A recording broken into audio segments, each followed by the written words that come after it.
Hello everyone, master जी में आपका बहुत बहुत स्वागत है। यह क्लास 6 का साइंस चैप्टर 4 जिसका नाम सॉर्टिंग मटेरियल्स इनटू ग्रुप्स है। बच्चों, आज हम इस नए चैप्टर के ऊपर बात करेंगे, लाइन बाय लाइन करके पढ़ते चलेंगे और समझते चलेंगे।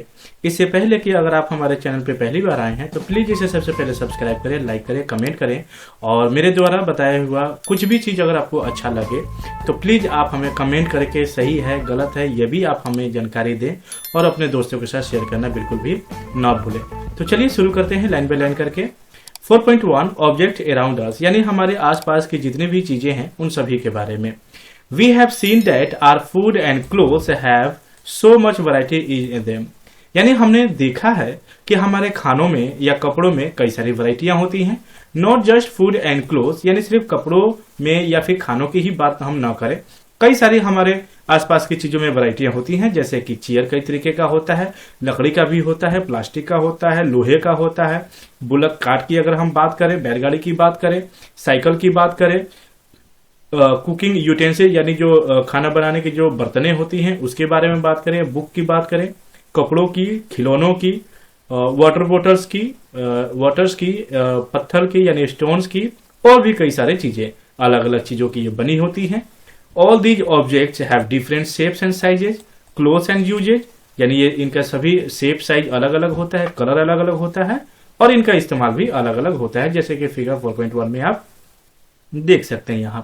यहाँ पे आप खिलौना देख सकते हैं, ग्लास देख सकते हैं, प्लायर टाइप का कुछ यहाँ पे ऑब्जेक्ट है, ये ग्राइंडर टाइप का पता नहीं ये क्या है, ये फ्लॉपी डिस्क है बच्चों जो कि कंप्यूटर में यूज होता है। पहले इसको ही इस्तेमाल करके स्टोर किया जाता था डेटा को। यहाँ आप ज्योमेट्री बॉक्स देख सकते हैं, सेलफोन देख सकते हैं, अलग अलग चीजें आप यहाँ पे ऑब्जेक्ट को देख सकते हैं। Look around and identify object that are round in shape. कुछ चीजें आपको ऐसे मिलेंगी जिनका शेप रेक्टेंगुलर हो सकता है, स्क्वायर हो सकता है या फिर उनका राउंड शेप हो सकता है। आर लिस्ट में इंक्लूड अ रबर बॉल, हमारे लिस्ट में रबर बॉल इंक्लूड हो सकता है, फुटबॉल और glass marble. If we include object that are nearly round, कुछ ऐसा हो सकता है जो तकरीबन जो है राउंड होगा। Our list could also include object like apples, oranges and earthen pitcher, कहने का मतलब वो घड़ा तरह का दिखने में हो सकता है। Suppose we are looking for object that are edible, मान लीजिए कुछ हम ऐसे चीजों को देखना चाह रहे हैं जो कि खाने योग्य होता है। We might include all the items that we have listed in table 1.1, 1.2 and 1.3 in chapter 1, जो कि अगर हमने चैप्टर 1 में पढ़ा है इन सारे टेबल को, वो सभी चीजें जो ऑब्जेक्ट था उनको हम इंक्लूड कर सकते हैं अपने लिस्ट में। We might also find that some of those round shape, कुछ चीजें ऐसी होंगी जिनका शेप राउंडेबल होगा और कुछ चीजें ऐसी होंगी जिनका स्क्वायर हो सकता है, रेक्टेंगल हो सकता है। ये सभी चीजें हमारे लिस्ट में आ सकता है, एक ग्रुप में बांट सकते हैं। Let us say we wish to make a group of object that are made of plastics. कुछ ऐसी चीजें होंगी जो कि प्लास्टिक का बना हो सकता है, जैसे कि बाल्टी हो सकता है, जो हमारा लंच बॉक्स होता है, खिलौने होते हैं, वाटर कंटेनर यानी वो प्लास्टिक का बोतल हो सकता है, पाइप हो सकता है और भी कई सारी चीजें में find a place in this groups. There are so many ways to group object, ऐसी बहुत सारी चीजें हैं जिनको हम अलग अलग कैटेगरी में बांट सकते हैं, बहुत सारे तरीके हैं। In the above example we have grouped object on the basis of their shape और the materials they are made from. इन सभी चीजों को हम उनके शेप के अनुसार अलग अलग कर सकते हैं या फिर किस मटेरियल के वो बने हैं उसके आधार पर हम कर सकते हैं। मान लीजिए प्लास्टिक का अगर कोई चीज बना है तो सारे प्लास्टिक की बनी हुई चीजों को एक साइड कर देंगे, और या फिर जितने भी गोल शेप में है या सिलिंड्रिकल है उनके शेप के अनुसार हम उनको अलग अलग कैटेगरी में रख सकते हैं। All objects around us are made of one or more materials, कुछ ऐसे भी ऑब्जेक्ट होते हैं जिनका जो शेप होता है वो शेप नहीं, यहाँ यानी बहुत सारे ऐसे मटेरियल्स होते हैं जो अलग अलग मटेरियल से मिलकर बना होता है। ऑब्जेक्ट की बात कर रहे हैं। दीज मटेरियल्स में बी ग्लास, वो मटेरियल या तो ग्लास का बना हो सकता है, मेटल का हो सकता है, प्लास्टिक का हो सकता है, लकड़ी का हो सकता है, कॉटन का हो सकता है, पेपर का हो सकता है, मड या फिर सोयल का यानी मिट्टी का हो सकता है। Can you think of more examples of material, क्या कुछ आप इसी तरीके से और भी सोच सकते हैं? आइए एक्टिविटी करके देखते हैं। Let us collect as many object as possible, आइए कुछ चीजों को हम कलेक्ट करके देखते हैं जितना हमसे संभव हो पाता है फ्रॉम अराउंड अस, यानी हमारे आसपास की चीजों से। Each of us could get some everyday object from home and we could also collect some object from the classroom or from outside the school. हम कुछ चीजों को अपने घर से कलेक्ट कर सकते हैं, क्लासरूम में से कर सकते हैं या फिर क्लास के बाहर या स्कूल के बाहर से कर सकते हैं. What will we have in our classroom? Sorry, collection. हमारे कलेक्शन में क्या क्या हुआ? तो चौक हो सकता है, पेंसिल आपको मिल सकता है, notebook, rubber, duster, hammer, nail, soap, spoke of a wheel, bat, match box, salt, potato. ये सारी चीजें हमें मिल सकती हैं. We can also list object that we can think of but can not bring to the classroom. हम वैसी बहुत सारी चीजों को भी अपने लिस्ट में इंक्लूड कर सकते हैं जिनको हम अपने क्लासरूम में नहीं ला सकते. Examples: wall, trees, doors, tractor, road.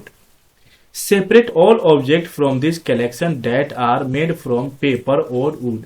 इन सभी चीजों को आप जो पेपर या लकड़ी का बना है उन सभी को एक कैटेगरी में बांट दीजिए, अब बाकी दूसरे को अलग ग्रुप में बांट दीजिए. This way we have divided all object into two group.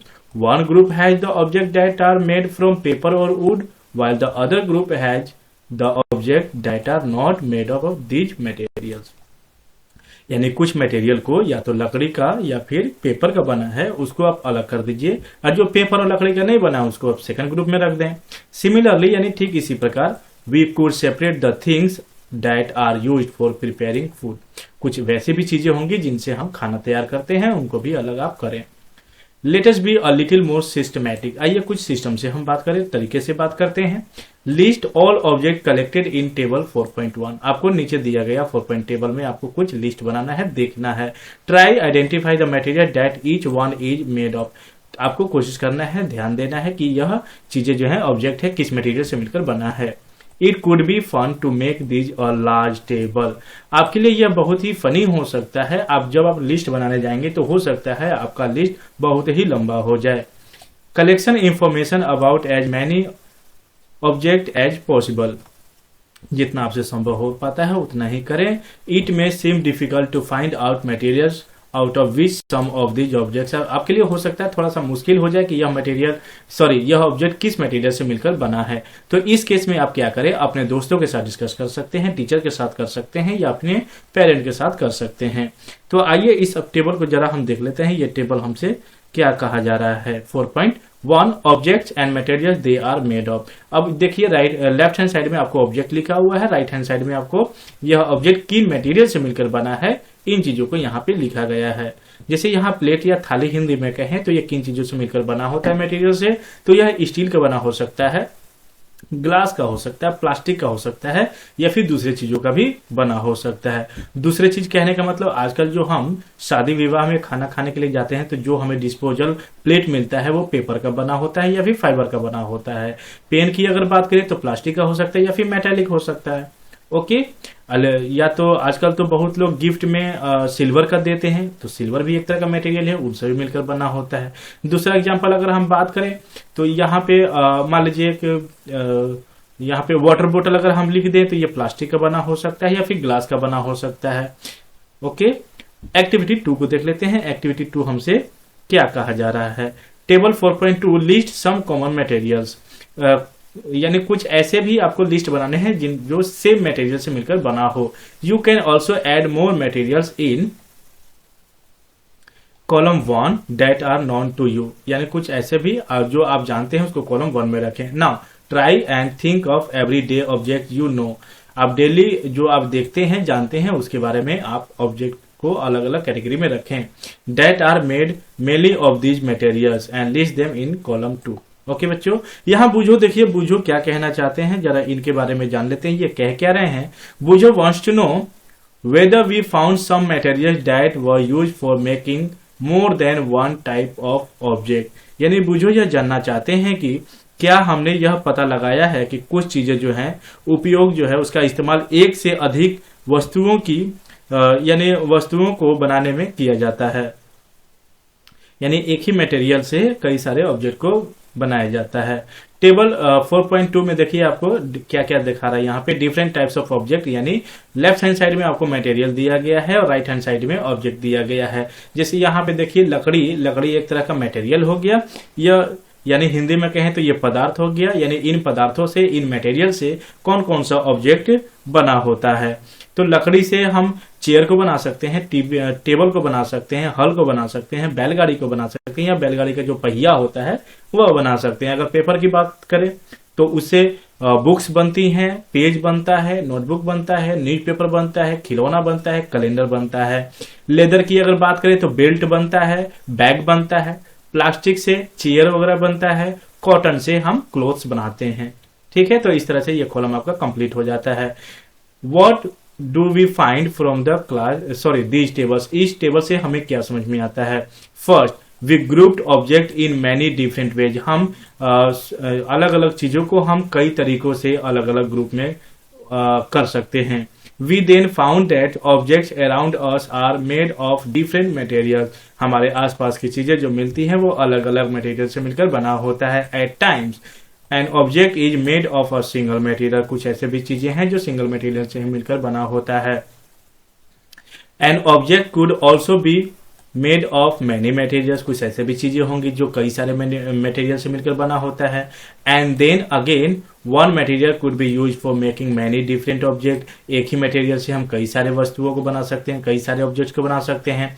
What decide which material should be use for making any given objects, it seems that we need to know more about different material, इसके लिए हमें materials की जो भी properties होती हैं, यानी वो मटेरियल्स होता क्या है इसके बारे में हमको जानकारी लेना होगा। तो चलिए ये दूसरा टॉपिक को देखते हैं। यहाँ इसमें क्या लिखा हुआ है 4.2 में, प्रॉपर्टीज ऑफ मटेरियल्स, यानी मटेरियल्स का क्या क्या गुण होता है, उसका क्या प्रॉपर्टीज होता है, इसके बारे में देखते हैं।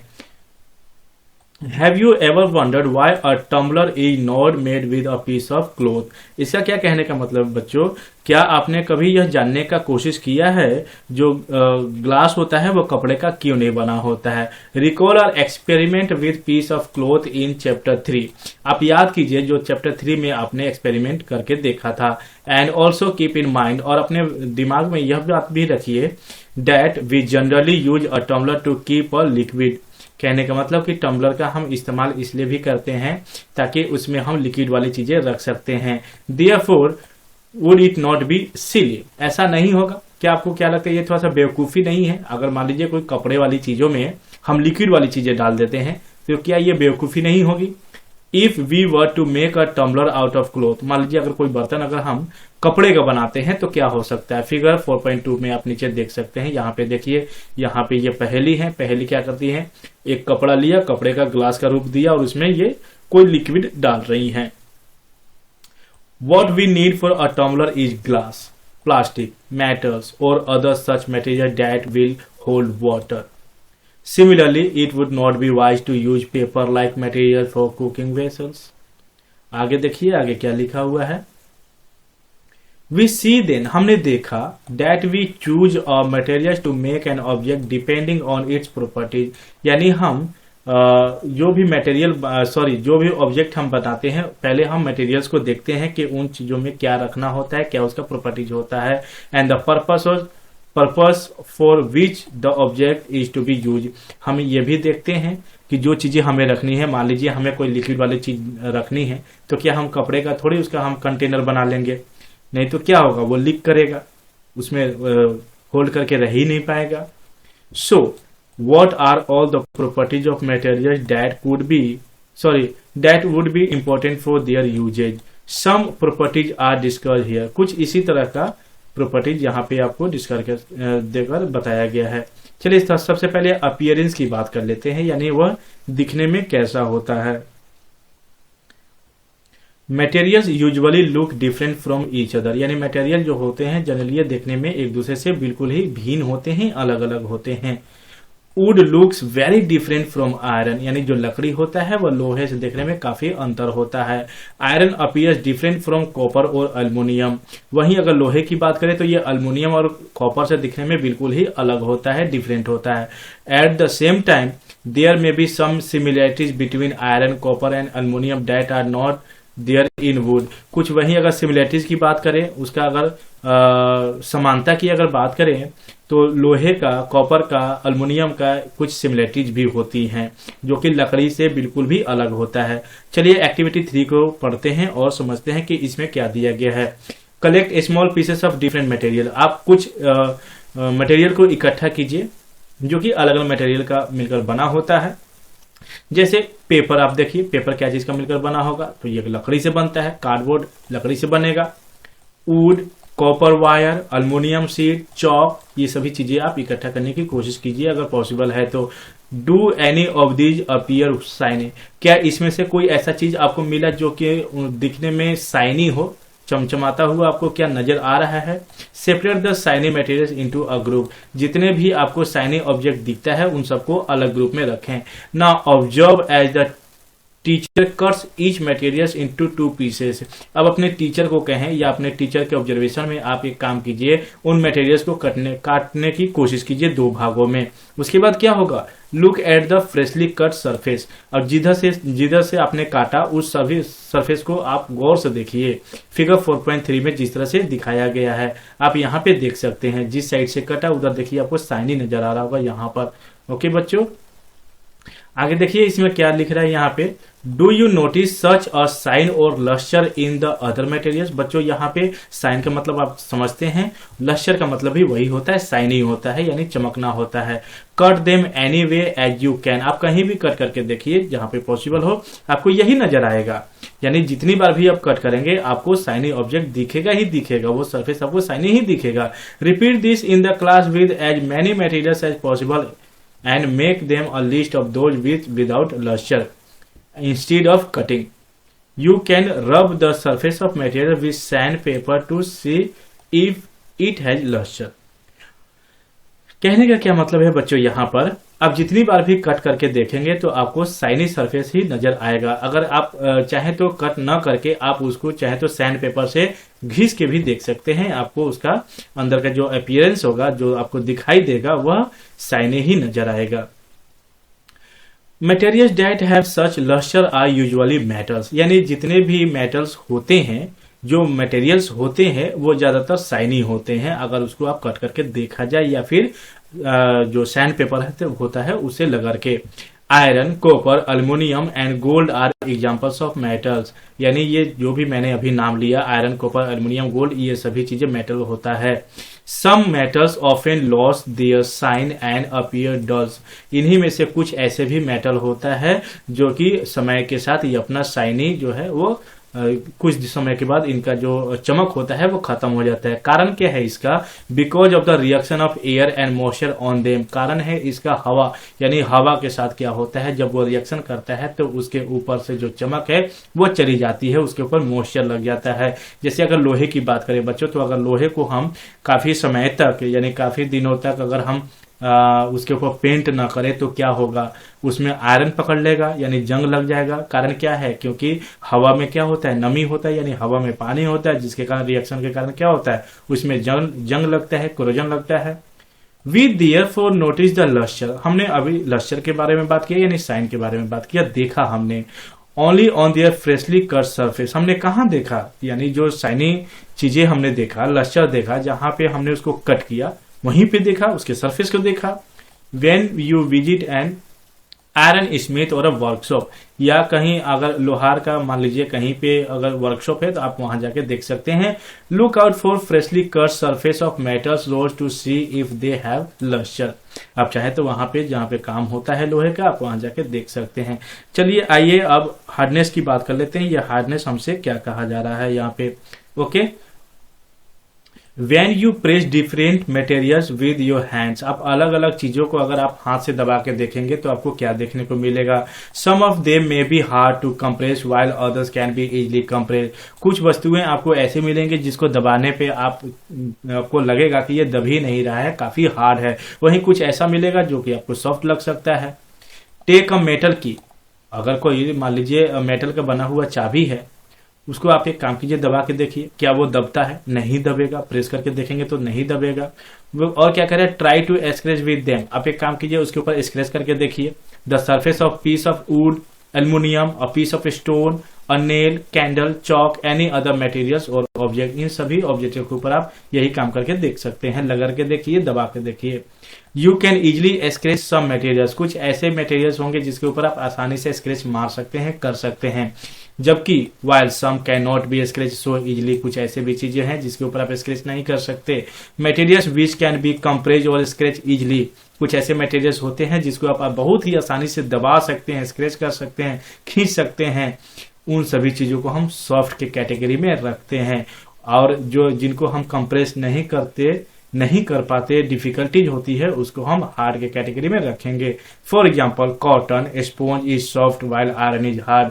अगर कॉटन की बात करें, स्पॉन्ज की बात करें तो ये आसानी से दब जाते हैं, खींचे जाते हैं, लेकिन आयरन की बात करें तो दबाना थोड़ा मुश्किल हो जाता है, स्क्रैच मारना डिफिकल्ट होता है।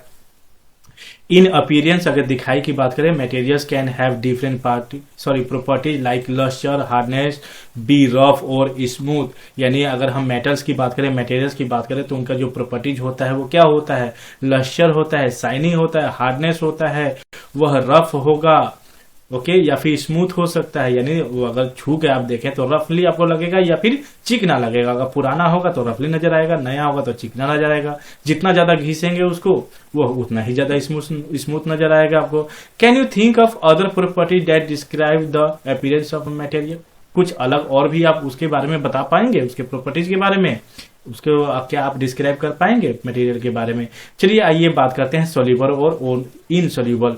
बेटा ये सोल्यूबल और इनसोल्यूबल क्या होता है, इस टॉपिक के बारे में हम बात करते हैं, पढ़ते हैं और समझते चलते हैं कि इसमें क्या दिया गया है। बेटा सोल्यूबल हम उसे कहते हैं जो पानी में आसानी से घुल जाए, पूरी तरह से घुल जाए। इनसोल्यूबल उसे कहेंगे जो कि पानी में पूरी तरह से ना घुले। अगर नमक और चीनी एग्जांपल हम बात करें तो ये दोनों के दोनों क्या हैं? ये दोनों सोल्यूबल हैं, यानी सोल्यूट है। और इनसोल्यूबल, अगर सैंड को अगर पानी में हम सोल्यूट करके देखना चाहें, घोल कर देखना चाहें, तो क्या वो घुलेगा? कि चाहे आप जितना मर्जी देर तक रखते रहिए वो घुलेगा ही नहीं। तो वो किस कैटेगरी में आ जाएगा? इनसोल्यूबल में आएगा।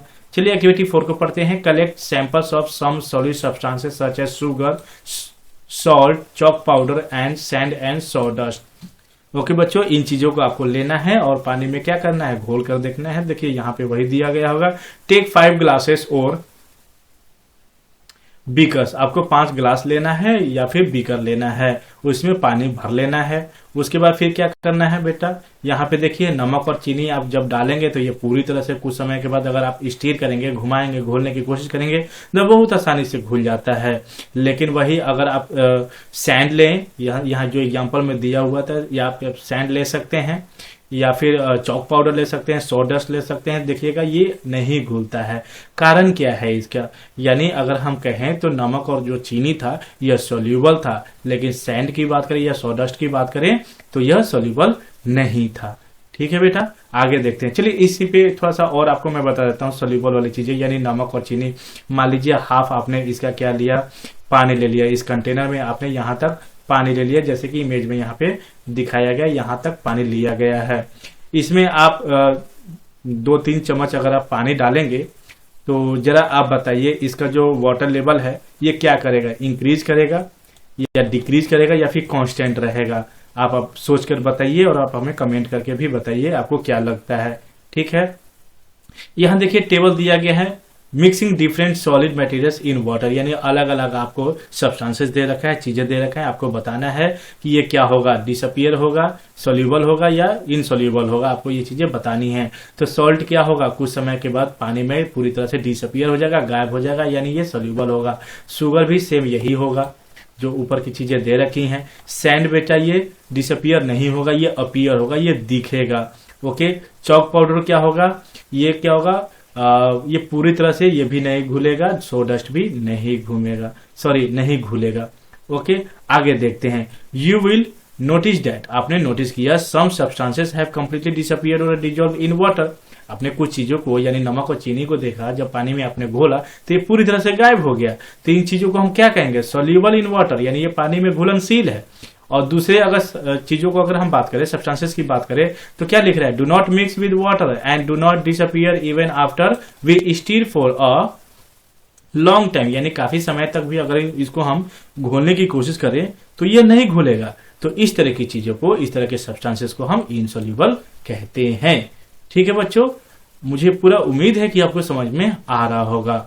Water plays an important role in our function of our body. पानी भी जो है बच्चों हमारे बॉडी में है कई सारे परफॉर्मेंस करता है, because it can dissolve a large number of substances. Do liquid also dissolve in water. बच्चों क्या जो लिक्विड होता है वह भी पानी में क्या सोल्यूबल होता है, वो घुलता है? तो चलिए एक्टिविटी 5 को हम पढ़ते हैं और समझते हैं। यहाँ पे क्या दिया हुआ है, कलेक्ट सब सैंपल ऑफ वाइनेगर। वाइनेगर को अगर हिंदी में कहें तो सिरका, lemon juice, mustard oil, coconut oil, kerosene और एनी अदर लिक्विड। आप इन चीजों को आप लीजिए, लिक्विड को लीजिए और घोल कर बारी बारी से पानी को देखिए। Take a glass tumbler. आपको एक ग्लास का जो कि पूरी तरह से ट्रांसपेरेंट हो वो लेना है, आप कंटेनर भी ले सकते हैं। और उस चीजों को क्या कीजिए, उसमें आधा पानी से भर लीजिए, जिस तरह से आपको इस पिक्चर में यहाँ पे दे रखा है। ठीक है, इस तरह से आपको लेना है और आधा पानी भर लेना है। उसके बाद देखिए यहाँ क्या लिखा है, add a few spoonful of one liquid to this and stir it well. इन चीजों में से यानी coconut oil, lemon juice, vinegar, kerosene oil, इन चीजों को आप आधा चम्मच या फुल चम्मच आप लेकर इसको घोलने की कोशिश करें। Let it stand for 5 minute. उसमें डालने के बाद, घोलने के बाद 5 मिनट तक इंतजार करना है। Observe whether the liquid mixes with water. क्या आपको लगता है कि क्या वो पानी में पूरी तरह से घुला, जैसे कि फिगर 4.5 में दे रखा है। यहाँ देखिए कहीं दे रखा है क्या 4.5,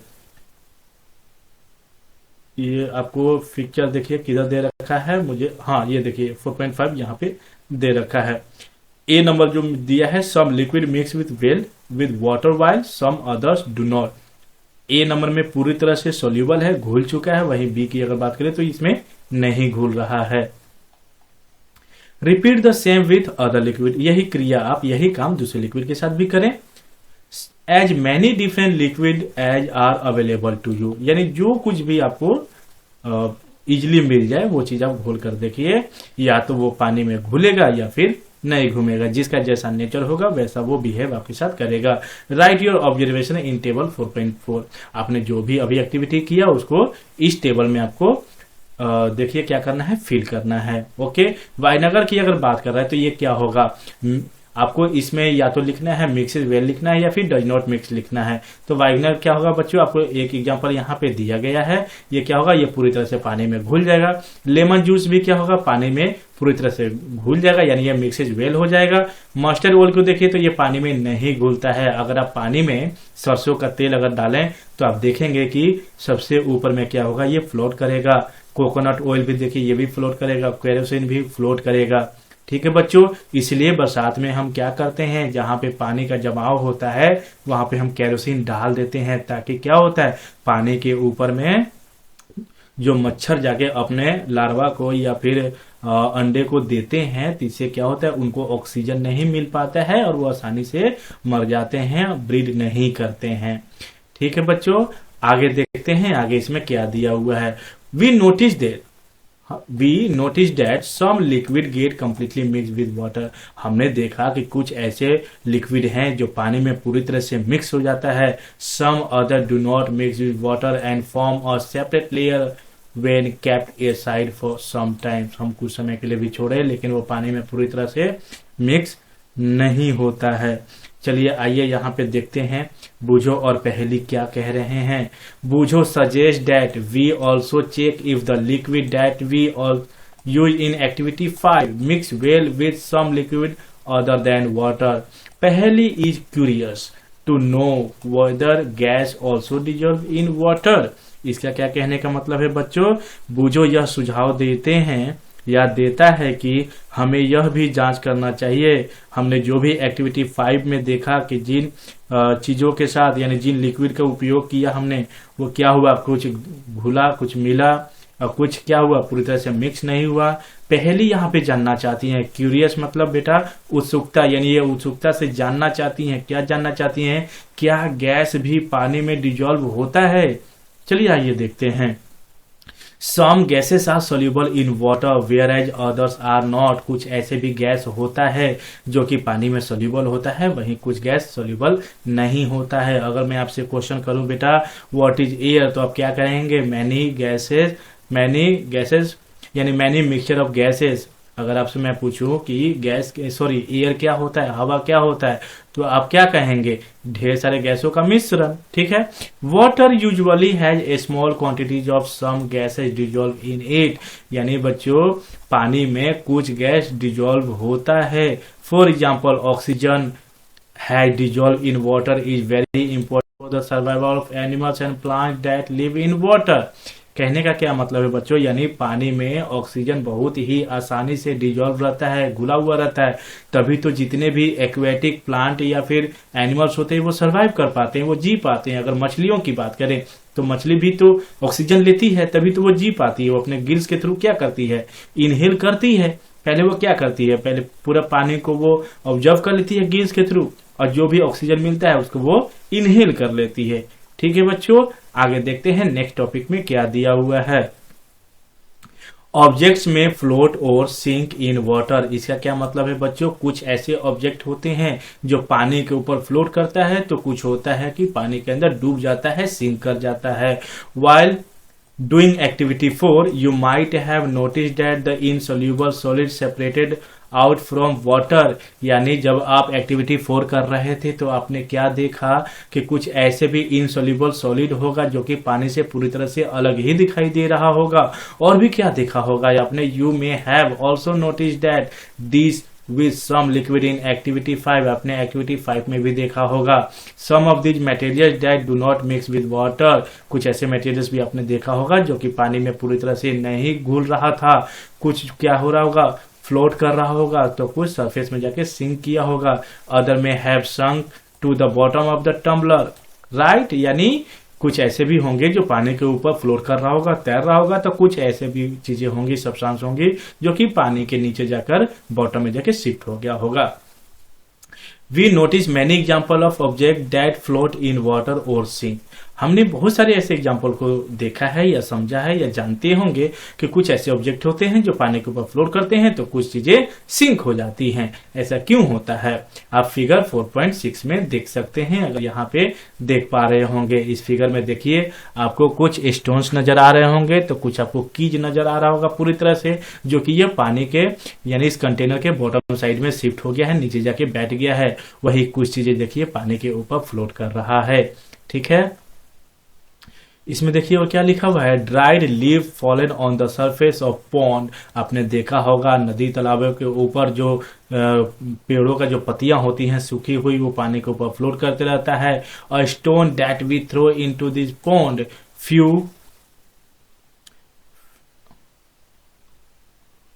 few drops of honey that you let fall into a glass of water। आपने क्या देखा होगा, अगर मान लीजिए आपने पत्थर पानी में फेंका, वो पूरी तरह से जाके पानी के अंदर डूब जाता है। वही शहद को अगर आपने डाल के देखा अगर पानी में, तो क्या होगा, देखिए वो क्या होता है, सिंक करता है या फिर फ्लोट करता है। What happens to all this, इसके साथ क्या होगा बच्चों बताइए जरा आप। Boojho would like you to give him 5 examples each, यानी बूझो आपको कुछ इसी तरह का एग्जाम्पल्स देना चाहते हैं of object that float and those that sink in water, यानी कुछ वस्तुएं पानी के ऊपर फ्लोट करेंगी, तैरेंगी, तो कुछ डूब जाएंगी। What about testing this same materials to see if they float और sink in the other liquid like oil, यानी सिर्फ ये जो भी चीजें हो रहा है, ये क्या चीजें पानी में है, पानी के साथ ऐसा होगा या फिर दूसरे लिक्विड के साथ भी ऐसा हो सकता है अगर हम ऑयल की बात करें तो। चलिए अब दूसरा टॉपिक के बारे में बात करते हैं बच्चों, जो कि ट्रांसपेरेंसी है। नया टॉपिक का नाम बच्चों हमारा क्या है, ट्रांसपेरेंसी। ये बच्चों ट्रांसपेरेंसी होता क्या है, अगर हिंदी में कहें तो पारदर्शिता होता है, जिसका आर पार पूरा ही क्लियर देखा जाए। Okay, you might have played the game of hide and seek, आपने पक्का छुपन छुपाई खेला ही होगा। Think of some places where you would like to hide so that you are not seen by others, कुछ चीजों से आपने पक्का देखा होगा, आपने छिप कर देखा होगा, किसी का आड़ लिया होगा जहां से आपको आपके दोस्त नजर नहीं आते थे। Why did you choose those places, आपने वैसे ही चीजों को क्यों चुना जहां से आप अपने दोस्त को नहीं देख पाएंगे। Would you have tried to hide behind a glass window, क्या कभी आपने वैसे विंडो के पीछे कभी आपने छिपा हुआ है, कभी छिपे थे आप, अगर जब आप छुपन छुपाई कह रहे थे जो कि पूरी तरह से पारदर्शिता था, यानी पूरी तरह से क्लियर आर पार दिख रहा था, कभी आप छिपे होंगे। पक्का नहीं छिपा होगा आपने, obviously not. As your friend can see through that spot you, अगर ऐसा आप करते पकड़े जाते तो आपका दोस्त पकड़ लेता है कि नहीं भैया ये तो चीटिंग हो गया।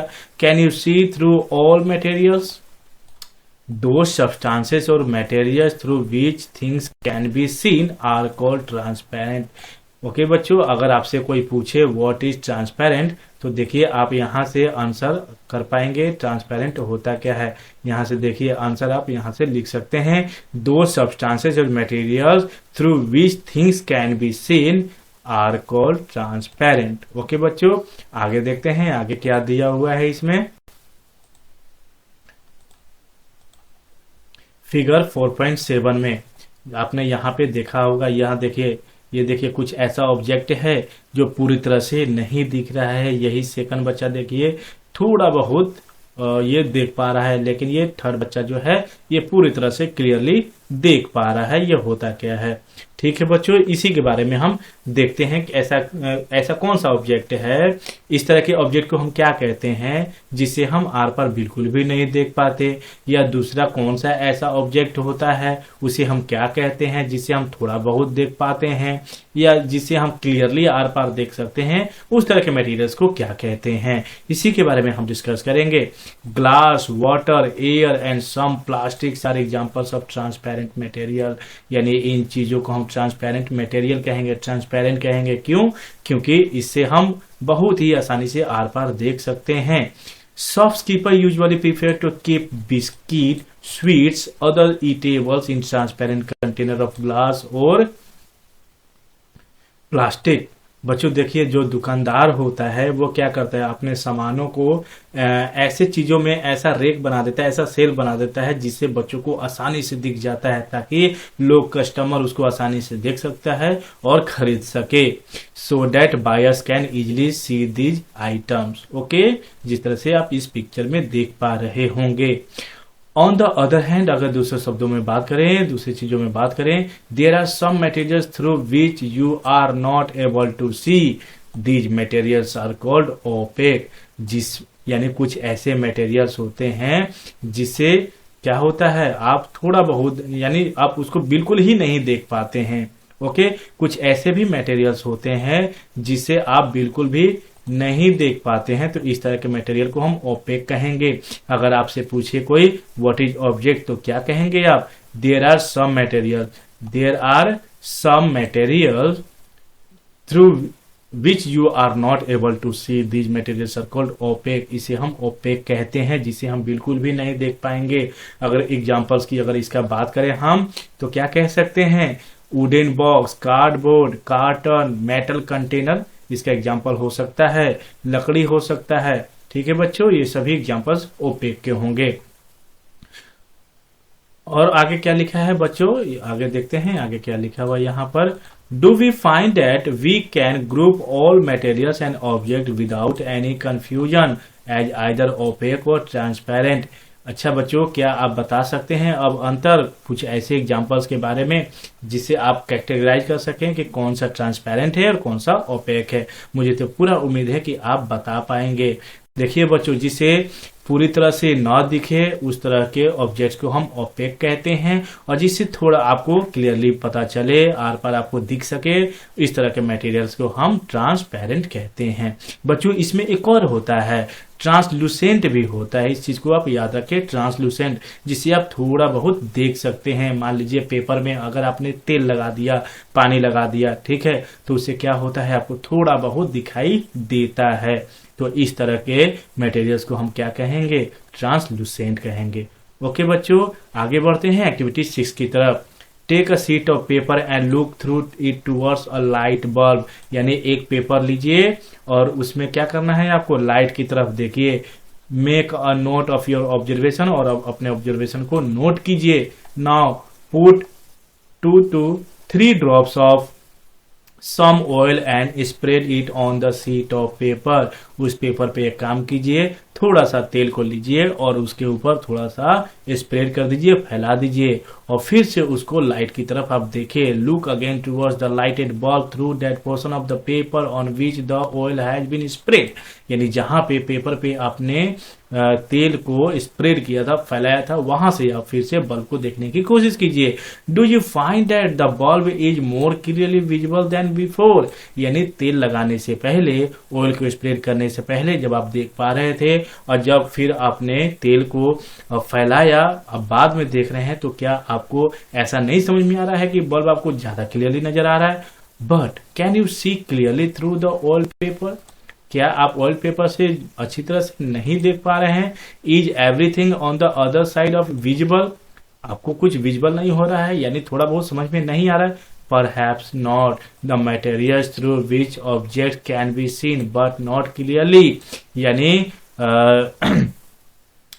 क्या, यानी आप ऑब्जेक्ट को देख तो पा रहे होंगे लेकिन पूरी अच्छी तरह से नहीं देख पा रहे होंगे, जिस तरह से आपने ट्रांसपेरेंट को देख पा रहे थे, ट्रांसपेरेंट ऑब्जेक्ट से देख पा रहे थे।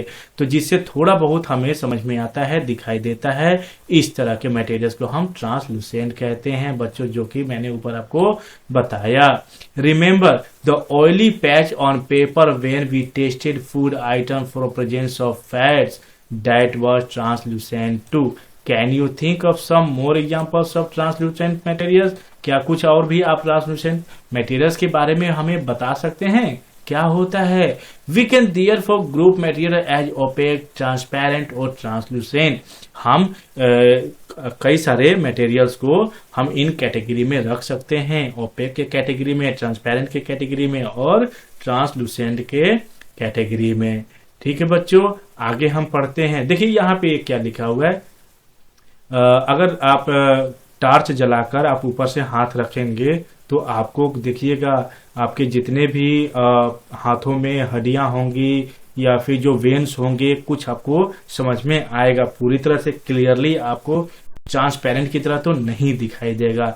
ओके बच्चों, थोड़ा बहुत दिखाई देगा, तो इसको हम ट्रांसलूसेंट की कैटेगरी में रखेंगे। पहली आपको सजेस्ट करती है covering the glass of torch with your palm and dark place, यानी अंधेरे में आप जाइए और टॉर्च जला के अपने हाथों के नीचे रखिए। Switch on the torch and observe the other side of the palm, यानी हथेली के दूसरे साइड से आपको उल्टे साइड में देखना है। सी वॉन्ट्स टू नो, वह जानना चाहती है। क्या जानना चाहती है बच्चों? Whether palm of your hand is opaque, transparent और ट्रांसलूसेंट। तो जरा बताइए बच्चों, आप कौन सा, किस कैटेगरी में रखेंगे आप अपनी हथेली को टॉर्च जलाकर? तो बच्चों मेरे अनुसार आप रखेंगे इसको ट्रांसलूसेंट में रखेंगे। मुझे मालूम है बच्चों आप बहुत ही स्मार्ट हो गए हैं, आप बहुत अच्छे से समझ पा रहे होंगे। ओके, आगे देखते हैं इसमें क्या लिखा हुआ है। We learn that material differ in their appearance and the way they mix in water and other liquids. They may float और सिंक इन वाटर और मे बी ट्रांसपेरेंट। इन सभी चीजों के बारे में अभी आपने जाना, ओपेक के बारे में जाना, ट्रांसलूसेंट के बारे में जाना। Materials can be grouped on the basis of similarities और डिफरेंस ऑन देयर प्रॉपर्टीज, यानी इनके बिहेवियर के अनुसार आप उसको अलग अलग कैटेगरी में रखकर या उसके ग्रुप में उसको अलग कर सकते हैं। Why do we need to group materials? अच्छा बच्चों आप ये बताइए, जब से हम ग्रुप कर तो रहे हैं, यानी कोई भी मटेरियल को अलग अलग ग्रुप में रखने की क्यों जरूरत होता है? जरा बताइए। कभी आप मेडिकल शॉप में गए होंगे तो वहां जो फार्मेसी वाले जो होते हैं वो अपने दवाइयों को ग्रुप में यानी ग्रुपिंग में ही क्यों रखते हैं? क्योंकि उनको सामान निकाल के देने में कस्टमर को बहुत ही सहूलियत होती है, इसलिए तो वो क्या करते हैं, ग्रुप में रखते हैं। यानी सेम तरह का दवा एक अलग कैटेगरी में रखते हैं, सिरप को अलग रखते हैं। ओके बच्चों, इन एवरीडे लाइफ, अब मान लीजिए आपके घर में ही किचन है तो आप खाना बनाने वाले यानी उससे रिलेटेड अगर कोई सामान है तो उसको किचन में ही क्यों रखते हैं? आप दूसरे बेडरूम में क्यों नहीं रखते हैं? क्योंकि जरूरत हमें किचन की ही सामान होगी, हमें बेडरूम से थोड़ी ना काम पड़ेगा। We often group materials for our convenience, यानी हम अपने सहूलियत के लिए इन चीजों को ग्रुप वाइज रखते हैं। At home we usually store things in such manner, हम अपने घरों में भी इन सामानों को अलग अलग तरीकों से रखते हैं ताकि उन चीजों को निकालने में हमें बहुत ही सहूलियत हो। Such an arrangement help us to locate them easily, ताकि वो चीजें हमें आसानी से मिल जाए। इसीलिए तो हमारे पेरेंट्स भी कहते हैं कि बच्चों जो सामान जहां से उठाओ उसको वहीं पे रखो ताकि हमें आसानी से वो चीजें मिल जाए। सिमिलरली ठीक इसी प्रकार a grocer usually keeps all types of biscuit at one's corner of his shop, यानी बिस्किट वाले जितने भी कैटेगरी के होंगे उनको एक अलग ही कॉर्नर में रखते हैं, अलग सेल्फ में रखते हैं। All shops at another while grain pulses are stored at some other place है, यानी अनाजों को अलग रखते हैं, साबुनों को अलग रखते हैं, बिस्किट वाले जो भी चीजें हैं उनको अलग कैटेगरी में करके रखते हैं। ठीक है बच्चों, there is another reason why we find such grouping useful, हम इसीलिए भी रखते हैं ताकि वो आसानी से हमें मिल सके। Dividing materials in group makes it convenient to study their properties and also observe any pattern in this properties. We will study more about this in higher classes, इसके बारे में बच्चों हम और हाई क्लास में जाएंगे तो हमें और भी समझ में आएगा। तो बच्चों इस तरह से आपका ये चैप्टर खत्म हो जाता है। तो चलिए कुछ कीवर्ड्स के बारे में हम पढ़ लेते हैं, कीवर्ड में क्या क्या दिया हुआ है। बच्चों हमने हार्ड टॉपिक को पढ़ा। हार्ड क्या होता है, यानी कोई भी ऐसा मटेरियल जिसको अगर हम दबाएं तो वो न दबे न कंप्रेस हो तो उसको हम हार्ड के कैटेगरी में रखें। इनसॉल्युबल हम क्या पढ़ रहे थे बच्चों, यानी वैसा सब्सटेंस जो पानी में पूरी तरह से न घुले न मिक्स हो उसे हम क्या कहेंगे, सॉल्युबल कहें, सॉरी इनसॉल्युबल कहेंगे। और पूरी तरह से मिक्स हो जाए तो उसे हम सॉल्युबल कह रहे थे। बच्चों लस्टर क्या होता है, लस्टर मीन्स क्या होता है, शाइनी होता है। अगर किसी ऑब्जेक्ट को मान लीजिए मेटल वाली चीजों को अगर हम कट करके देखें या फिर सैंड पेपर से लगड़ कर देखें तो हमें शाइनी नजर आता है, उसका अपीयरेंस हमें क्या समझ में आता है, शाइनी नजर आता है, तो उसे हम लस्टर कहेंगे। मटेरियल्स क्या होता है बच्चों, ये भी टॉपिक आपने पढ़ा। मेटल्स, अपने मेटल अलग अलग तरीके का होता है, आयरन हो सकता है, एल्युमिनियम हो सकता है, गोल्ड हो सकता है, कॉपर हो सकता है, ये सभी मेटल्स हैं। ओपेक क्या होता है बच्चों, जिसे हम आर पार बिल्कुल भी ना देख पाए, जैसे क्या हो सकता है आपकी जो आप जहां रूम में हैं या फिर क्लासरूम में हैं तो दीवार होगा, दीवार के आप आर पार नहीं देख पाते हैं तो उसको हम ओपेक की कैटेगरी में रखेंगे। बच्चों रफ का मतलब खुदरा होता है, यानी जिसको छूने से थोड़ा सा हार्ड टाइप का लगे, यानी आप चिकनाहट टाइप का ना लगे उसे हम रफ कहेंगे। सोल्यूबल किसे कहेंगे बच्चों, जो कि पानी में पूरी तरह से घुल जाए, मिक्स हो जाए, उसे हम सोल्यूबल कहेंगे। ट्रांसलूसेंट बच्चों क्या होता है, ट्रांसलूसेंट जरा बताइए, यानी पेपर के ऊपर हमने ऑयल को क्या किया था, स्प्रेड किया था, उसके बाद हमने बल्ब को देखा तो क्या हुआ, थोड़ा बहुत आपको समझ में आया तो उसे क्या कहते हैं, ट्रांसलूसेंट कहते हैं। यानी थोड़ा बहुत ही आपको दिखाई दे उसको हम ट्रांसलूसेंट के कैटेगरी में रखते हैं। ट्रांसपेरेंट बेटा, मान लीजिए कोई ऐसा ग्लास है जिसके हम आर पार पूरी तरह से देख पाते हैं। मान लीजिए अगर आपके पास गाड़ी है तो गाड़ी में जो शीशा लगा हुआ होता है वो क्या होता है, पूरी तरह से ट्रांसपेरेंट होता है। और एक और था बेटा क्या बोलते हैं, हो गया बच्चों, ये ओपेक हो गया, ट्रांसलूसेंट हो गया और ट्रांसपेरेंट हो गया। ठीक है बच्चों, तो इस तरह से यह आपका चैप्टर कंप्लीट हो गया। बच्चों जिस किसी को भी इस चैप्टर से related question answers exercise solution चाहिए वो आप हमें कमेंट कीजिए, आपको प्रोवाइड कर दिया जाएगा। ठीक है बच्चों, तब तक के लिए नमस्कार।